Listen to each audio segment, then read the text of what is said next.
عبد المطلب نے مکے والوں کو اعلان کر دیا کہ پورا مکہ، حرم، بیت اللہ خالی کر دو۔ نوجوان جذبات میں تھے، لڑیں گے، مقابلہ کریں گے۔ اس نے کہا میں لشکر دیکھ آیا ہوں، تمہارا کام نہیں، تم اپنے بچوں کی، اپنی جان کی، اپنے مال کی حفاظت کرو، اللہ اپنے گھر کی حفاظت کرنا خوب جانتا ہے۔ اخلاص تھا عبد المطلب کا، اس کو یقین تھا کہ اللہ اپنے گھر کی حفاظت کرے گا۔ سارے مکہ چھوڑ کے جبل نور پر، مختلف پہاڑوں پر جا کے بسے۔ ادھر سے ابرہ نے دیکھا کہ بھئی میدان خالی ہے، مد مقابل کوئی نہیں، بس جی اب تو بڑا جلدی جائیں گے اور فتح کر کے آ جائیں گے۔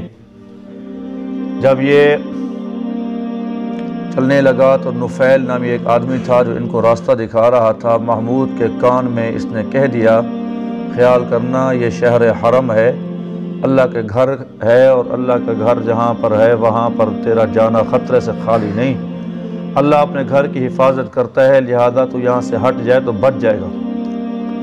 محمود نامی ہاتھی کو بات سمجھ میں آ گئی، جب اس کے کان میں کہی تو وہ تو بیٹھ گیا۔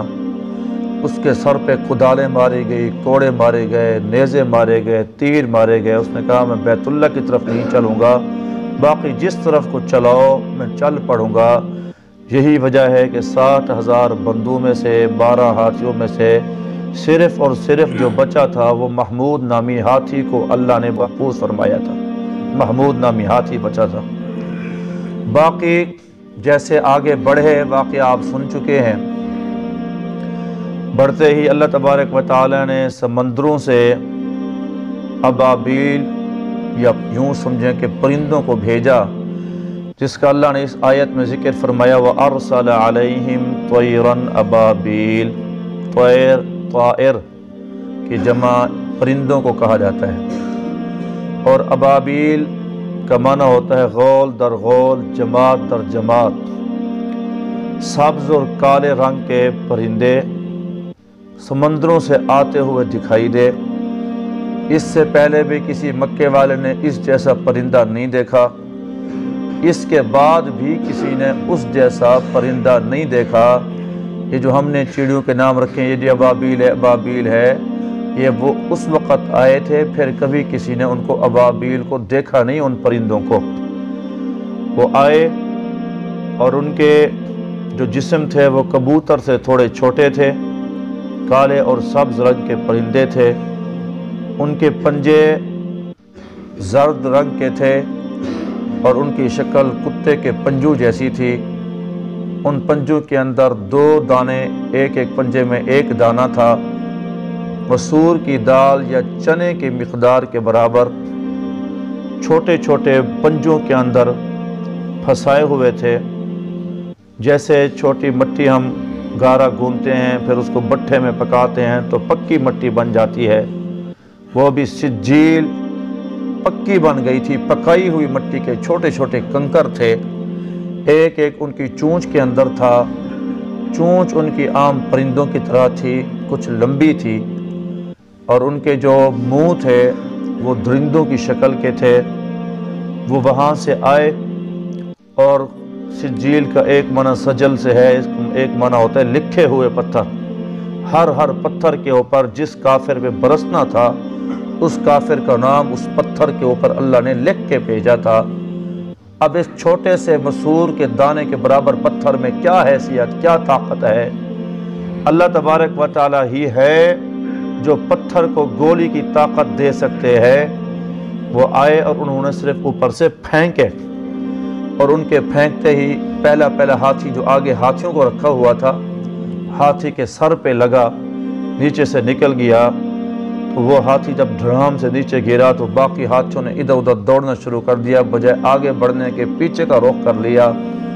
اور پھر تو اوپر سے بارش ہو رہی نا، پتھروں کی بارش شروع ہو گئی، کوئی دائیں بھاگنے لگا، کوئی بائیں بھاگنے لگا، کچھ تو موقع پہ مر گئے، اور کچھ جو بچے وہاں سے بھاگے ان کے جسم کے اندر چیچک کے، یعنی جتنا وہ دانہ لگا اتنا زخم پڑا، ایسے چیچک کے نشان، زخموں کے نشان بن گئے کہ سب کے اعضاء گرنے لگے، ہاتھیوں کے اعضاء تک گرنے لگے، پاؤں کٹ کٹ کے گرنے لگے، سونے کٹ کر کے گرنے لگیں، اور بوٹی بوٹی قرآن نے منظر کشی کی ہے فَجَعَلَهُمْ كَعَصْفٍ مَأْكُولٍ کہ وہ ایسے ہو گئے تھے جیسے جانور تمہارا چارہ کھانے کے بعد پھر چارہ بچ جاتا ہے تو پاؤں کے نیچے رونتے رہتے ہیں۔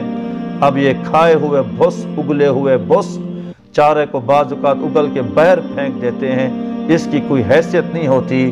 یوں بے یار و مددگار ان کے لاشوں کے ٹکڑے، ان کے ہاتھیوں کے ٹکڑے وہاں میدان کے اندر پڑے تھے۔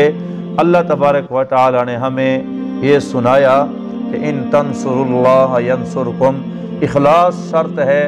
اللہ کے دین کی جب بندہ مدد کرتا ہے، اللہ ابابیل کے ذریعے بھی اللہ حفاظت فرما دیا کرتے ہیں۔ اخلاص شرط ہے، اللہ کے دین کی مدد کریں، قیامت تک اللہ کا وعدہ ہے اللہ تمہاری مدد ضرور کرے گا۔ مدد کا مطلب دین پہ عمل کرنا، دین پہ چلنا، بندہ دین پہ چلے، باقی سب کرنے دھرنے والی ذات اللہ کی ذات ہے۔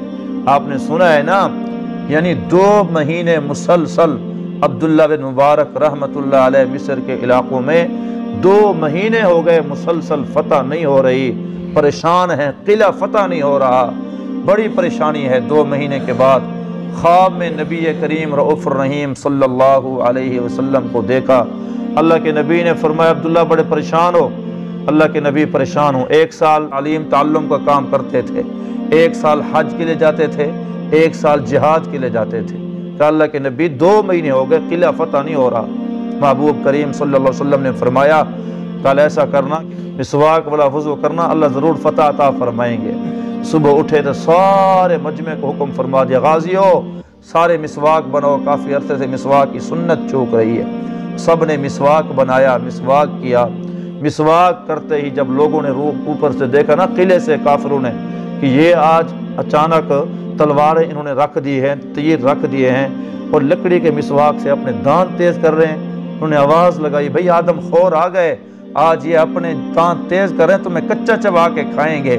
انہوں نے اپنے ہتھیار پھینک دیا کہ عبداللہ مال چاہتے ہو یا جان چاہتے ہو؟ کہا نہ تمہارے مال کی ضرورت ہے نہ جان کی ضرورت ہے، صرف اسلام چاہتا ہوں، کلمہ پڑھ لو میں سب کو چھوڑ دوں گا۔ ایک مسواک کی برکت سے قلعہ فتح بھی ہو گیا، اللہ نے پورے قلعے کو اسلام کی بھی اللہ نے توفیق نصیب فرما دی۔ اور جن سے مسواک چھوٹ جائے تو 2 مہینے نصرت رک جاتی ہے، اور جس سے نماز چھوٹ جائے بھائیو پھر کیسے اللہ کی مدد اور نصرت آئے گی؟ ہمارے فریضے ہی ہم سے چھوٹ گئے، جہاد چھوٹ گیا، حج چھوٹ گیا، کتنے عرصہ دراز سے حج لوگوں پر فرض ہوئے پڑے ہیں اور کان پہ جوں تک نہیں رینگی ہے، جن کے فرائض ہی چھوٹتے چلے گئے، اللہ کی مدد کیسے آئے؟ یہ اللہ کی مدد نہیں آ رہی، یہ دعائیں قبول نہیں ہو رہی۔ بھائی ان تنصر اللہ ینصرکم، اللہ نے وعدہ فرمایا کہ تم اللہ کے دین پہ چلو اللہ ضرور مدد فرمائیں گے۔